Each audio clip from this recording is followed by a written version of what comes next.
Want to welcome you all to this UNT Retiree Association virtual event. And also welcome to our friends in OLLI, our lifelong learning program, both live and possibly on this recording. Today, we are going to take advantage of this virtual space to have a visiting presentation from someone we just learned is in Dallas, not in Houston, but still appreciate being able to have Dr. Caitlin Jedalina join us. She is an assistant professor in the Department of Epidemiology, Human Genetics, and Environmental Sciences at the University of Texas Health Science Center. She's going to give a presentation for us. And just so you know, looks like everybody's muted, which is great. We're going to save some time at the end for questions. So if you have a question sometime during the presentation, feel free to jot it down, or even you can put it in the chat and we'll save some time at the end to answer those. So without further ado, Dr. Jedalina, the floor is yours. Great, thank you. Let me share my screen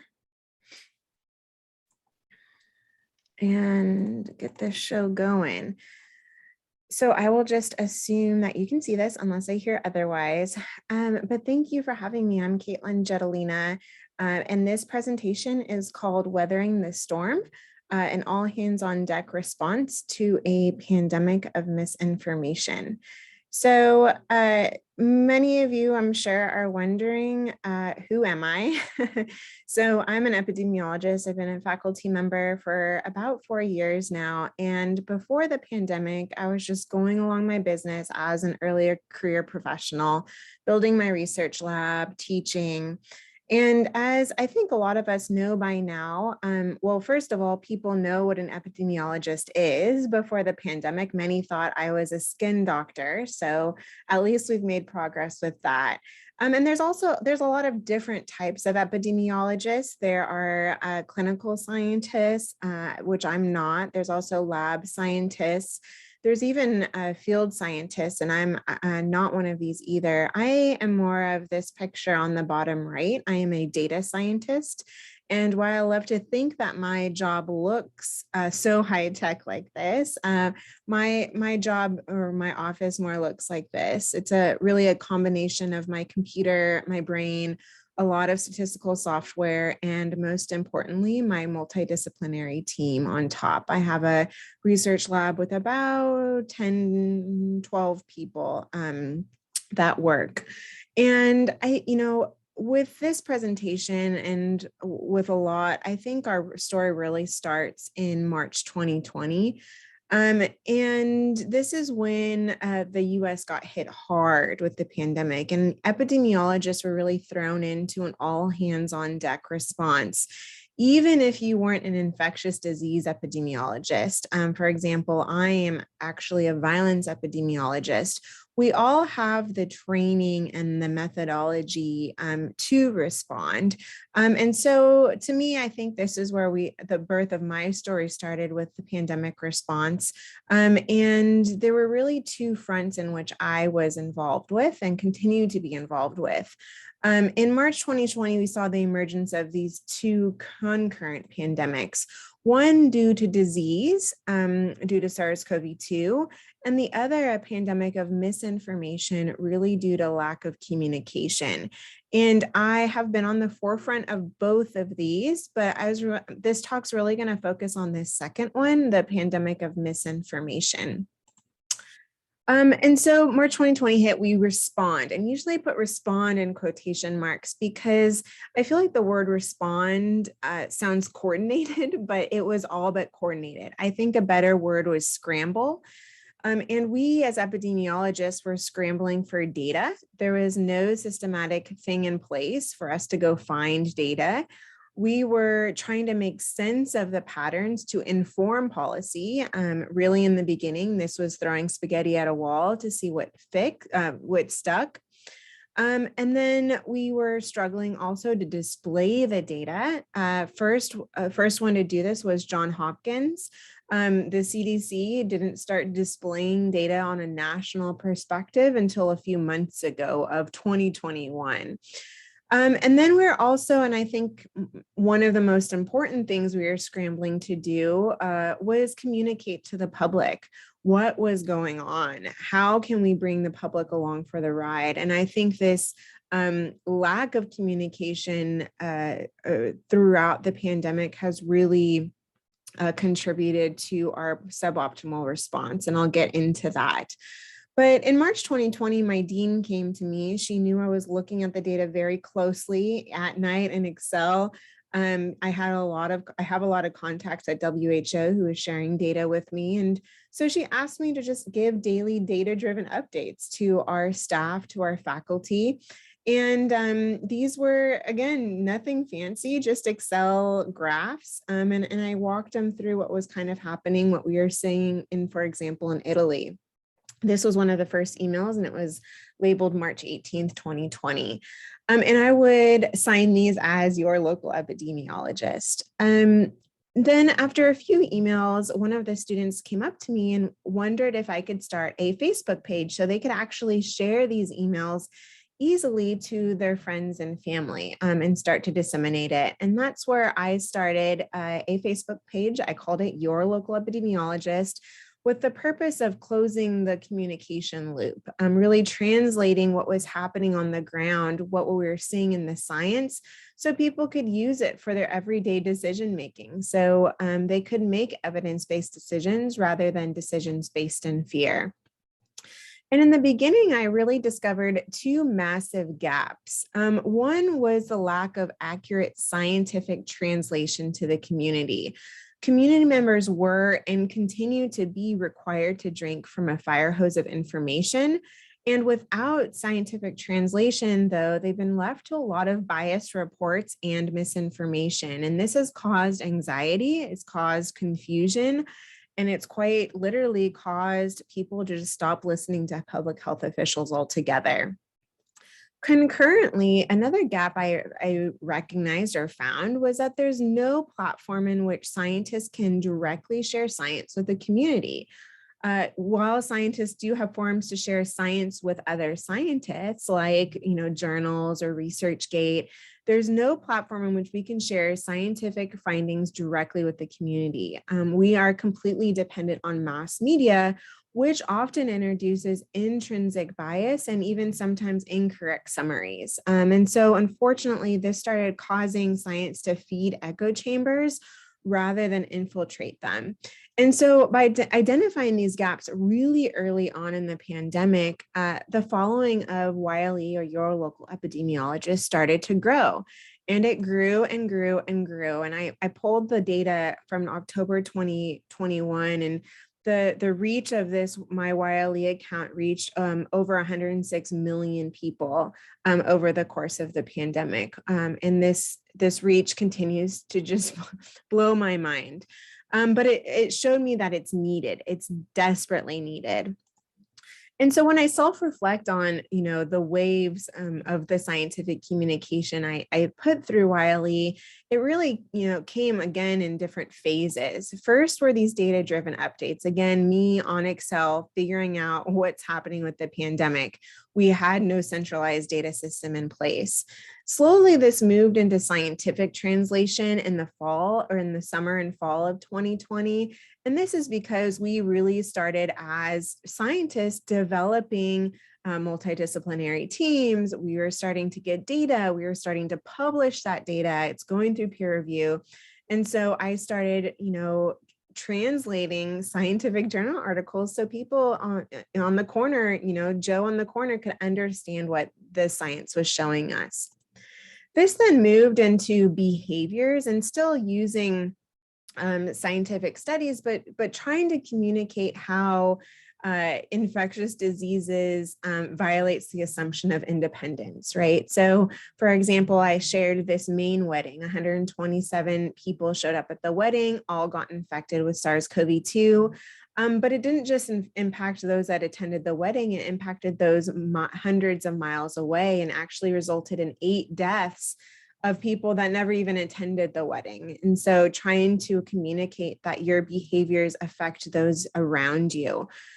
And then finally, as you can imagine, my latest scientific communication has really been focused around vaccines and variants, not only what's happened in the clinical trials and our confidence in that data, but also what's happening in the real world in terms of side effects, in terms of waning immunity right now, in terms of variants and how they impact the vaccine effectiveness. And so throughout the pandemic, the content of Wiley shifted.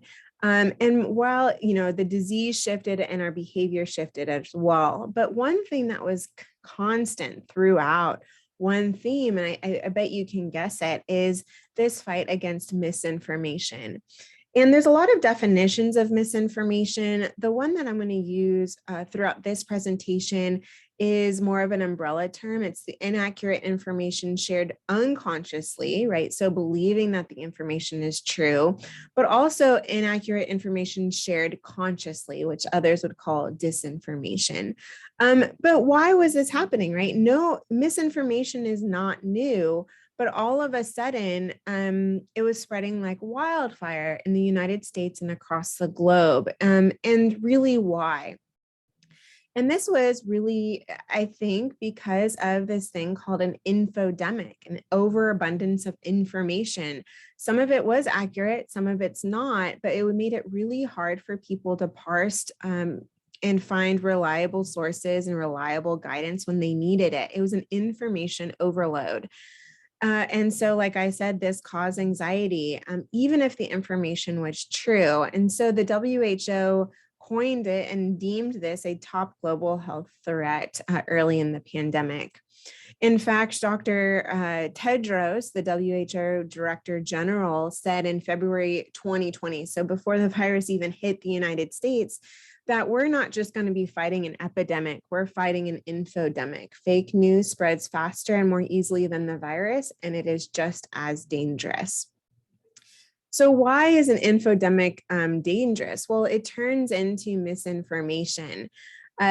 Scientists early on published this journal article that showed how the infodemic impacted mortality, public health interventions, and treatment.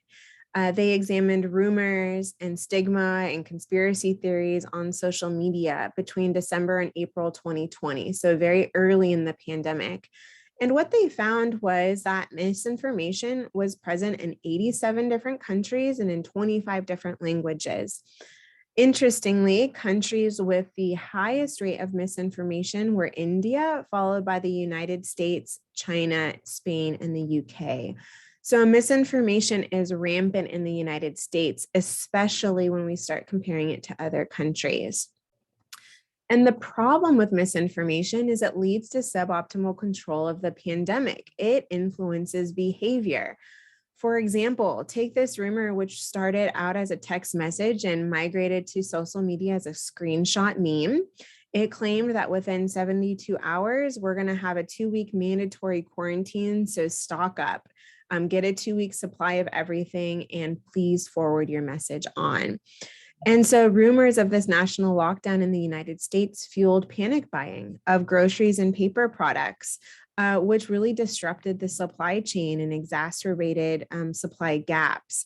And, some people say, then who cares if some people didn't have toilet paper? Well, the problem is that it highlighted food insecurity in our nation, and those with low socioeconomic status and vulnerable populations couldn't stock up, and so they were really left out to dry.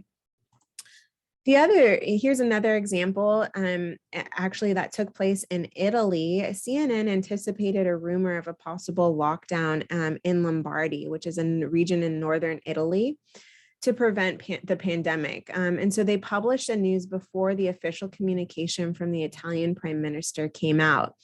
As a result, people overcrowded trains and airports to escape from Lombardy towards the southern regions before the lockdown was put in place. And so this really disrupted the government initiative in the first place to contain the epidemic. And this potentially increased the transmission of the contagion. And so this news leak caused many people to try to escape, which, as you can imagine, caused the opposite effect of what the decree was trying to achieve. And then unfortunately, misinformation leads to behavior that can hurt people as well. For example, in Nigeria, improper health communication from leaders in the United States had health officials finding several cases of overdoses of chloroquine, which is a drug used to treat malaria. So misinformation can be deadly as well. And so, throughout the pandemic, I've learned many lessons, but one was to how do we combat misinformation? I think that if we can figure out the ways to do this, we can look forward to try and address this problem going forward. So the number one step to combating misinformation is knowing the landscape. Our information ecosystem is changing and we need to adapt to it. People no longer get their information from just newspapers. In fact, only 30% of Americans trust the news overall. We have social media and it has a huge impact on how people get their news. And it's really the greatest source of health information worldwide. Due to mobile devices, easy and low cost connectivity. So over 70% of Americans use internet services for healthcare related information, including the United States.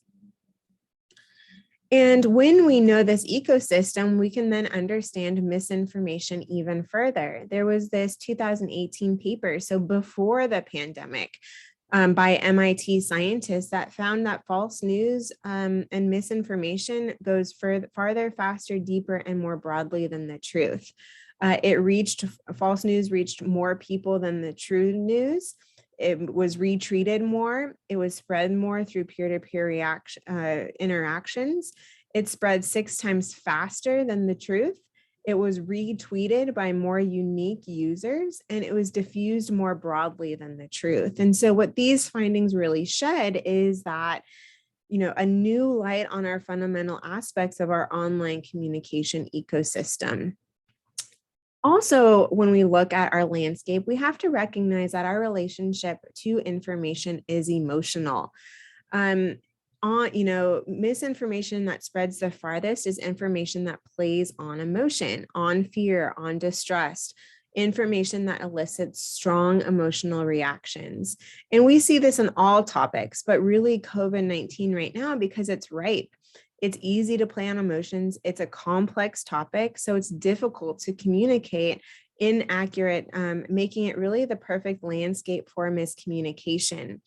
In the COVID-19 pandemic specifically, things that play on vaccines and death get the most engagement. NPR back in March 2021 ran an analysis on data behind news articles. And what they found was the vaccine story with the most engagement from 2021. It wasn't about the rollout. It wasn't about an FDA meeting. It was about a news story about a South Florida doctor who died a few weeks after receiving the vaccine. And this story ranked high engagement, not just the day the story came out on January 8th, 2021, but every day since it's come out. Language that plays on fear gets really high engagement. The other thing we need to know about our landscape is that misinformation circulates in spaces that feel safe. For example, I see it in my Moms of Capel group. I also see it, in our neighborhood Facebook groups. Not only does misinformation circulate within these, but people are generally bad at assessing risk, especially when it comes from trusted sources like a fellow mom, maybe in your community. So once we know the landscape, though, we need to recognize what is spreading. And we need to listen. And listen is very different than hearing. Listen is very different than hearing. Hearing is a lot easier because it's involuntary. And there's really no conscious effort required. But we really need to listen because legitimate concerns do exist. We failed in the past, especially with certain groups. Take, the vaccine campaign to find Osama bin Laden. Yes, it was successful in finding him, but it severely hurt the trust of health professionals in vaccines in Pakistan. Blacks, for example, in the United States have been marginalized in the past, and so we can and need to answer their concerns really from a place of empathy. We not only need to listen for questions, but we have to go look for questions, be proactive. On social media, people are asking thousands of questions in the comments and websites, on comments on Facebook posts and private messages. So we as epidemiologists really need to understand that and open up a two-way street. But as public health officials, epidemiologists have been doing a lot of telling, which is needed during a pandemic, but we also need to slow down and open up this bi-directional relationship with the community. And this is really hard to do, especially right now when we're in active response mode, but we really need to stop and listen and create this bi-directional pathway. And then again, we need to know where people are talking, which is largely social media right now. So once we know the landscape and we know what people are asking and what the information is, once we find that misinformation, the third step is to find the kernel of truth. Claims are folded within complex scientific terms, making it sometimes even the most dangerous form of misinformation. So people aren't used to complex technical jargon. In fact, it's impossible for some non-experts to decode the science. So we need to find the kernel of truth, address it. And so here's some examples of kernels of truth. For example, this article came out in May of this year telling us that almost 4,200 Americans were dead following the COVID-19 vaccine. What is the kernel of truth with this misinformation? Well, yeah, the CDC website VAERS does say that. That is true. The problem is they came to an inaccurate conclusion because they are missing really important context. Same with infertility claims, right? Last December, a German epidemiologist said that the vaccines may make women's bodies reject a protein that's connected to the placenta, thus causing infertility. And so what's the kernel of truth here? Well, the placenta does have a receptor, just like the receptor that we try and target for SARS-CoV-2. The problem is that they aren't similar enough to cause confusion to the immune system. So in other words, the immune system cannot and will not mistake the placenta for the virus. But again, people come to inaccurate conclusions that the vaccines will cause infertility. Another example was a May 26 Facebook post, which quotes but cites no sources of the Moderna's chief medical officer that said mRNA vaccines will alter DNA in your body. And this was spread like wildfire. So what is the kernel of truth? Well, sometimes it's not based in the science, but it's really based in behaviors. We have a very scientific illiterate base, and mRNA sounds like DNA, and that is the truth. And so we need to educate the differences and explain why this isn't a concern. And why people shouldn't come to the inaccurate conclusion that mRNA will change your DNA. So once you find this kernel of truth, then it's time to start combating. And the first thing when we start combating is we have to lead with the truth.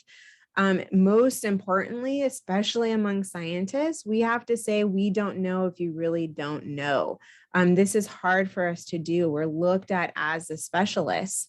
We're supposed to know everything. However, we don't know everything, and that's reality. So one, lead with truth. Yes, VAERS states 4,000 people have died from the vaccine. Yes, mRNA sounds like DNA. No, we don't know the long-term outcomes like infertility with the COVID-19 vaccine. But then once you lead with the truth, you need to offer an explanation, provide the why. If you don't, that will provide a vacuum for whatever information they can find online. And the explanation can be very simple. For example, of those that supposedly died after the COVID-19 vaccine, an alternate explanation is educate on what VAERS is. It's passive surveillance. It's run on an honor system, which is dependent on people providing accurate data, which we know people knowingly or unknowingly don't provide data. And so all over the website, It says that this is incomplete, inaccurate, unverifiable data, and VAERS data does not imply causality. Will vaccines change your fertility? What's an alternative explanation? Well, we don't have long-term on this, but we have right now about 12, 13 months of follow-up data from phase 3 clinical trials. We also know a whole lot about the human body and a lot about the mRNA research that started back in 1960. We also know vaccine ingredients are cleared from the body, and in the history of vaccines, side effects have only popped up within 6 to 8 weeks. So, for example, with this, we are confident that this won't cause infertility. What about mRNA will change our DNA? Well, an alternative explanation is to explain why in layman's terms. And I did this in a post, that mRNA doesn't have this secret door code, and it can't be converted into DNA, even if they had that secret door code. And if they even could be converted to DNA, it cannot insert itself into the DNA because we don't have the tool to do this in the vaccine. And so really walking people through this, they are genuinely interested in why this is the case. There are also sometimes no kernel of truth. For example, there was this post done in April 5th by an anti-vaxxer of 18 reasons why he won't be getting a COVID-19 vaccine. And some people wonder, then why would he lead the public astray or flat out lie? And the alternative explanation is to turn a profit. It's simple and not necessarily science-based, but we need to educate people on this as well. The anti-vax industry boasts annual revenue of about 36 million, is worth up to 1.1 billion. A lot of other people don't realize that 4 families control 70% of the anti-vax conversation in the United States. And so really educating on this perspective as well. Once you provide an alternative explanation, we need to be thoughtful in our language. What you say matters. How we communicate correct information matters, especially when people are hesitant or believe in conspiracy theories. So we cannot be condescending. We cannot be alienating. We need to be empathetic. We cannot use words like dumb, absurd, or insane, because all we're doing when we do this is challenge their worldview, and people will double down because their view is linked to their identity and the tribes they're a part of. And so we need to set new foundations of trust. And by doing that, we have to be very careful with our language. And so in all, when we start combating misinformation, we first need to know the landscape, where it's spreading. We need to recognize what's spreading, what are people's questions, what is the kernel of truth, and then start countering it. Lead with the truth, offer an alternative explanation, and pay attention to language. And so I've been doing this for 20 months and I've learned a lot of lessons, and I thought I would go through these lessons I've learned over the course of the pandemic. The first one is that fighting misinformation is absolutely exhausting. It's a lot of work. It's not new, and you can tell from this quote from Winston Churchill that a lie can go around the world before the truth gets its pants on. And I think this is absolutely true. It takes me hours to write one scientific post, and it will take approximately 2 seconds to retweet misinformation. And so this is a losing battle, but it's really one that's important to continue to fight. And also, a few of us cannot do this alone. I think that everyone plays a role in fighting misinformation. Whether you're just posting something on your Facebook page, whether you're talking to patients, whether you're a public health official, whether you're in line for ice cream and talking to someone, everyone plays into this ecosystem. And so I really want to encourage everyone to talk to family, talk to friends, talk to patients, and know that you have an effort in this grassroots movement. You have a part in this grassroots movement. The other thing I've found that's very effective is being proactive instead of reactive. For example, we had 9 months to prepare for vaccines before vaccines were rolled out, and we did not prepare as a nation to answer people's questions. I think we took a very privileged approach and thought everyone was going to just uptake vaccines all of a sudden. And then were supposedly surprised when people had questions. And so we need to get out of this reactive game. We need to stop playing catch up and being a lot more proactive. And so before, this is just an example, before the adolescent vaccine came out, I put a post up of the top 7 parent concerns answered. And gave them evidence-based information of what these questions were and why this is misinformation, or why it shouldn't be a concern to parents. The other lesson that I've learned is we really need to be inclusive. There was this really great study by Johnson and colleagues. They did a social network analysis of pro and anti-vaccine sites on social media. And this figure particularly jumped out at me. And I actually think that there's really 3 things to recognize in this figure. So the dots are all Facebook pages. The red are anti-vax Facebook pages, the blue are pro-vax, and then the green are undecided. So first thing to notice is there's a clear echo chamber. Red is certainly very far away from blue and vice versa. The second thing is to notice is that anti-vaccine pages have fewer followers. So you can see that in this D figure, that anti-vaccine have 4.2 million followers, while pro-vaccine sites have about 16.9 million. The difference is they have more clusters. They have more pages than pro-vaccine pages. The other thing to notice, and I think most importantly, is that anti-vaxxers are often linked into discussions on other Facebook pages, such as parent associations at schools, whose stance on vaccinations are undecided. So in this figure, we can see that the red dots are a whole lot closer to the green dots than the blue dots are to the green dots. And so pages that explain the benefits of or scientific case for vaccination are linked in a network that's largely disconnected from the conversation, the main battlefield. And this really shows that pro-vaccine community are talking to each other and not reaching out, and not being responsive to the narratives that are out there among the undecided. And we really need to change this. The other thing I found during this journey is that social media companies are trying. I will give them that. For example, they're using these false information flags when there is false information spread on Facebook, for example. But I have also learned that they are struggling very bad. They are struggling to control online health dis and misinformation. And they're not making those that are fighting misinformation's job easier. For example, back in February 2021, I was hacked by anti-vaxxers. And I had a really tough time getting my page back in control. I actually think I still wouldn't have my page back if I didn't know a insider, a girlfriend that worked at Facebook headquarters that helped escalate the problem. And this caused a lot of damage. The people that hacked me created a campaign that if people uploaded their vaccine cards, then I, in quotes, I would put them in a raffle for $1,000. So people thought it was me talking, but it wasn't. And so a lot of people uploaded their vaccine cards, and who knows what happened to those.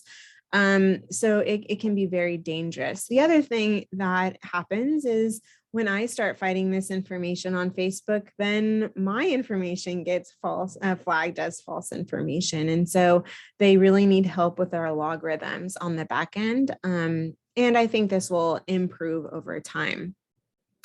The other thing I learned throughout this is, and I'm sure many people have, or maybe not, is that this didn't have to be this way. Our response in the United States didn't have to be this way. This is a recent poll of our numbers. These are cases over time. The United States line is the waves of the pandemic in the United States, and then the green is in Vietnam. And Vietnam have been an incredible success throughout the pandemic. And so I think it's really important to look at other countries to see what they did differently. So we can plan for the future, because our response didn't have to be this way. So, for example, what did Vietnam do? They had a very a different approach than the United States. And I thought that their response could be categorized really into five big buckets. One is they had investment in public health before the pandemic, and this is really because they experienced prior epidemics like SARS, in which their response crumbled. And so they put systems in place to help in anticipation for the next, and the next did come. They had a lot of early action. They did a ton of contact tracing and testing. In the United States, we usually contact trace to the first degree, and in Vietnam, they contact trace to the third degree. So they have a very good understanding of how this virus is moving and where it's, who are the transmitters and who are not. The other thing that they had going for them was an intensive quarantine. People that were under quarantine, for example, in March and April, every day reached, the apex was at about 85,000, which was certainly much more than we were quarantining in the United States. Importantly, I think, though, related to this presentation was they had really clear communication. In the beginning, the Ministry of Health warned citizens of this serious threat, which really set the scene. They did not downplay the threat. In fact, they talked about how the virus was a threat before it even landed on their country ground. So everyone was aware what this was. Everyone was on the same playing field, but they knew who the quote unquote enemy was. It was the virus. It wasn't each other. And they really set the stage real early on for the communication.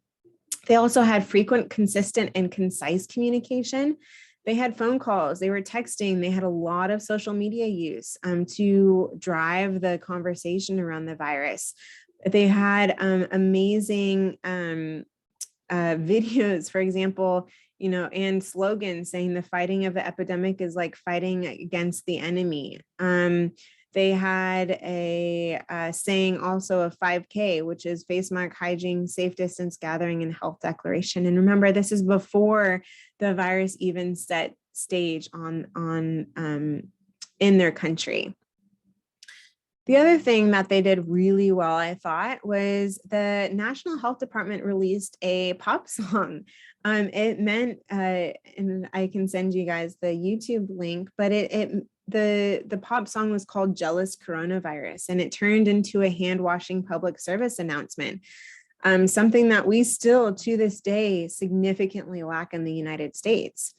And this campaign actually turned out to be huge. Their Stay at Home is Fun campaign on TikTok had more than 8 billion views.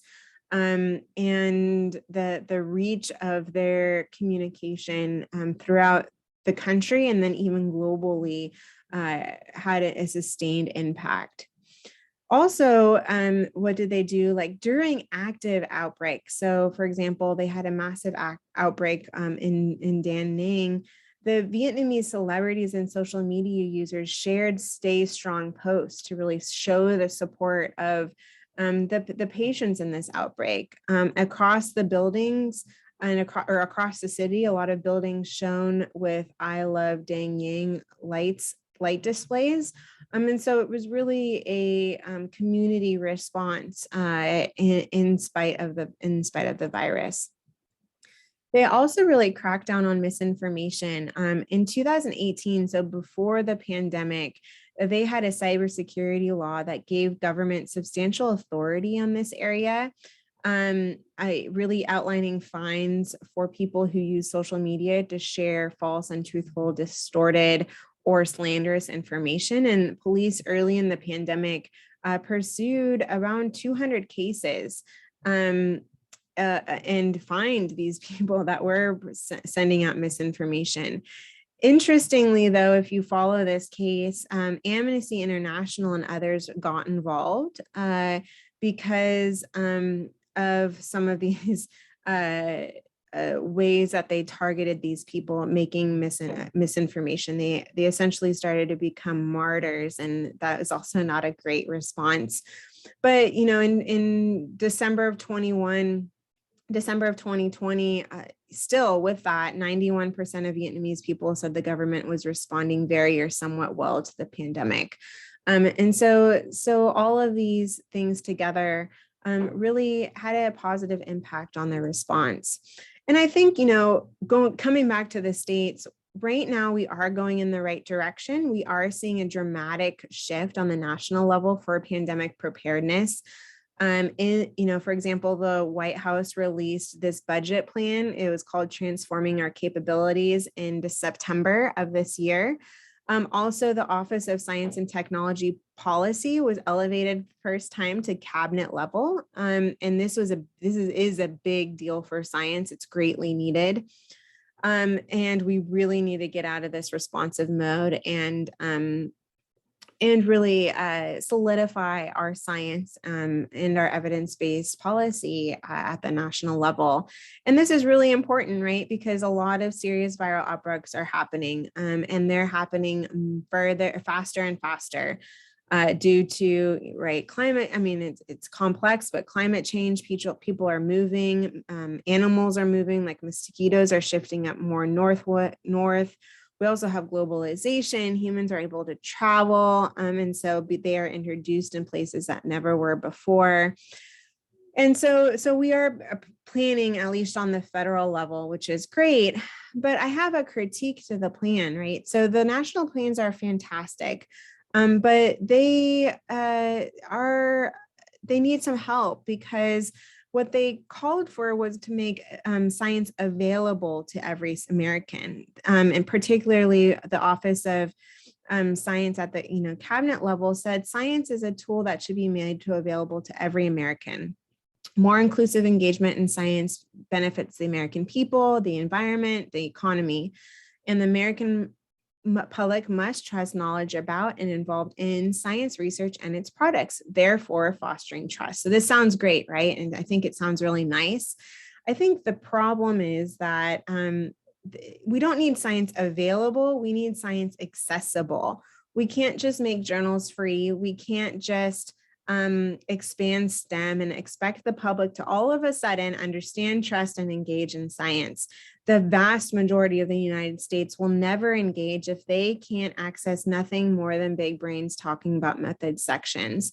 And so I think that this certainly needs to be taken one step further when we start planning for not only a pandemic, but other public health problems right now.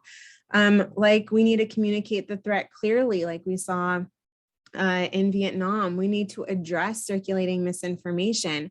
For example, why can't we treat misinformation like a virus? We can develop real-time misinformation surveillance systems. That's not happening right now.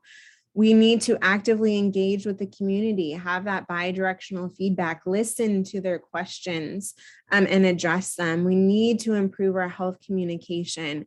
And lastly, again, we just need to listen. And I think that if we can do this all together, the public may trust the science and may start making evidence-based decisions, rather than what a lot of people are doing is making decisions based on misinformation. And if we don't do this, I think much of the $1 billion pandemic preparedness budget won't matter. And so we really need to think through the implementation of this plan as we go. And misinformation isn't going anywhere, right? Tom Rosenstein, which is the director of the American Press Institute, said that misinformation is not like a plumbing problem we fix. It's a social condition like crime that we must constantly monitor and adjust to. The major challenge of scientific communication is the new shape of truth. Truth is no longer dictated by authorities, but is networked by peers. And so for every fact, there's a counterfact, and all of these counterfacts and facts look identical online, which is confusing to most people. And we all have a role to play in fighting this. And so I like ending my presentation with this picture because the pandemic is and continues to be a dark storm of misinformation, which has cost a lot of lives. I think the latest figure I saw from since June 2021, we have lost 90,000 lives to a vaccine preventable disease. But I don't think it's all doom and gloom. I think there's a lot of lessons we can learn during this pandemic that will help us with the next and will help with other health crises in the future. We just all really need to do our part. So with that, I would love to open up the floor and hear if any of you guys have any comments or questions or um, yeah, any feedback. Go ahead, How do Jim. we access your local epidemiologist? So I have a Facebook page. I also have a newsletter. So a lot of people really enjoy the newsletter because one, they don't have to go on social media, but then two, all the figures are embedded in it. And so you can find that on Substack. It's also called Your Local Epidemiologist. And it's an email you'll get, maybe 3 times a week, and it lands straight into your inbox.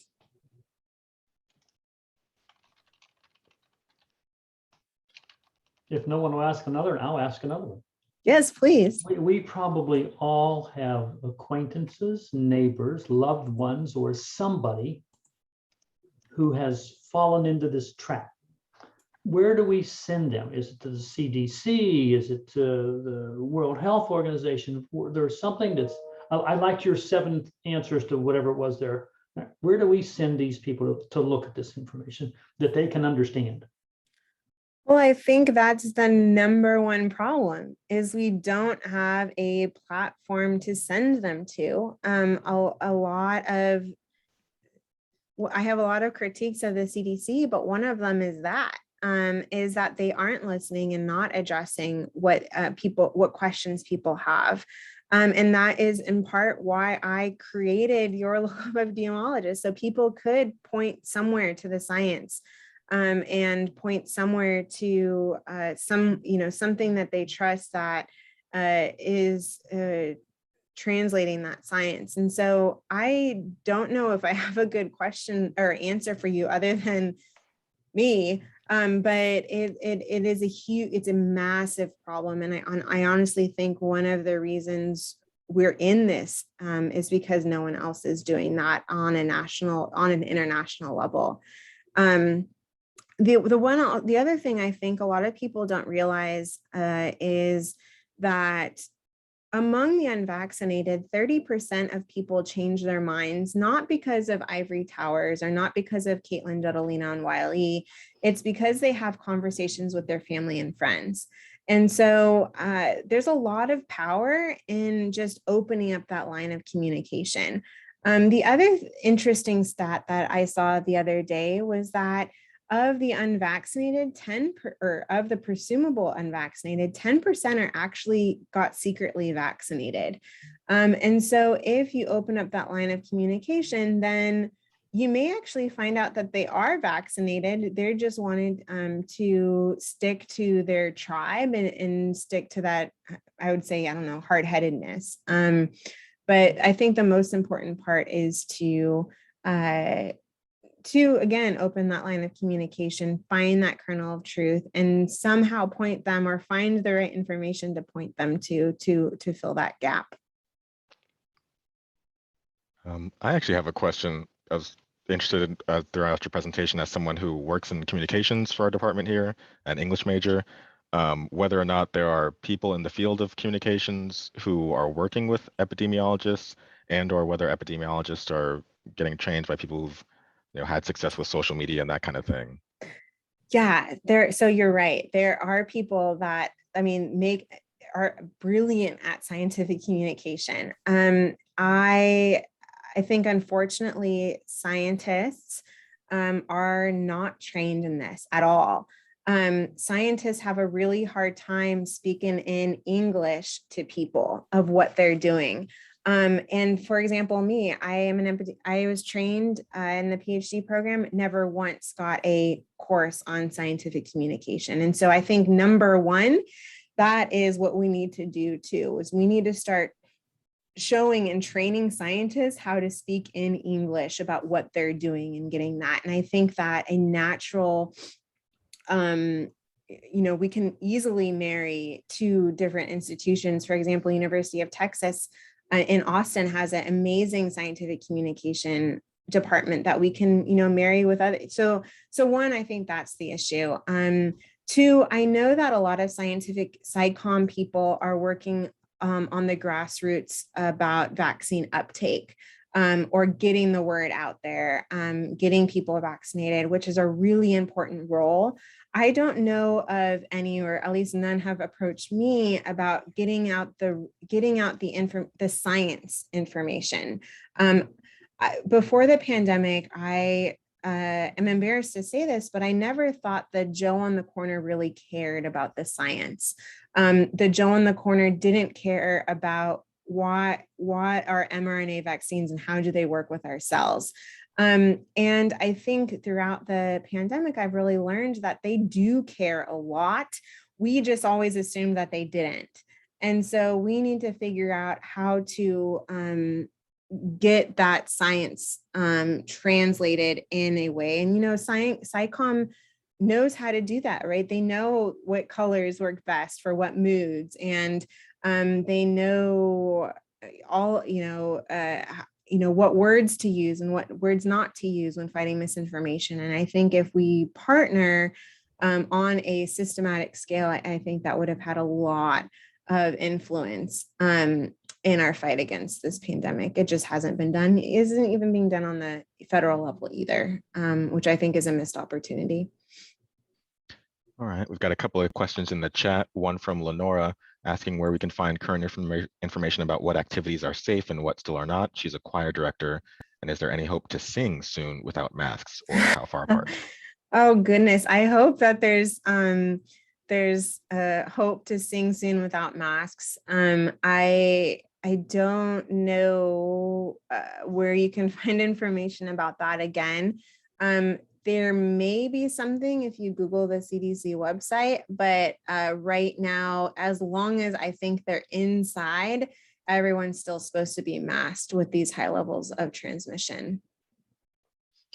All right, we've got another question from Anita. Doctors give different advice about the vaccine. How can they get together on the same page? Yeah, I think that's, yeah. How do they get together on the same page? I think that we really need to have feed not only information to the community, but also to physicians. I recently did a survey on who my followers were, and a lot of were physicians, were nurses, were PAs, a lot in the clinical field. And so even they are desperate for this information, right? So they too have to consume a ridiculous amount of scientific information. And then people go to them thinking that they know everything, and it's impossible for them to do that as well. And so I think that a lot of associations, for example, American Academy of Pediatrics, would have been fantastic person to start feeding this information to clinicians, and they have been, but we also need that on for other clinicians as well. All right, we got just a comment from Arminta saying, thank you for very important information. And anybody else wants to use the chat, or you can unmute yourself now too if you prefer. Thanks, Jordan, for giving us the Substack link as well. Yep, it looked like it's your local epidemiologist.substack.com. Yeah. All right. Okay, well, thanks for having me. I hope it was informative, and Yes. I hope that you have found some newfound interest in fighting misinformation with your family. I think Dr. Morrow has my email address. If anyone has follow-up questions, I'm happy to answer. Thank you so much. Thanks much. Yeah, thanks, guys. Okay. Bye-bye. Thank you. Have a great day, everyone. Bye.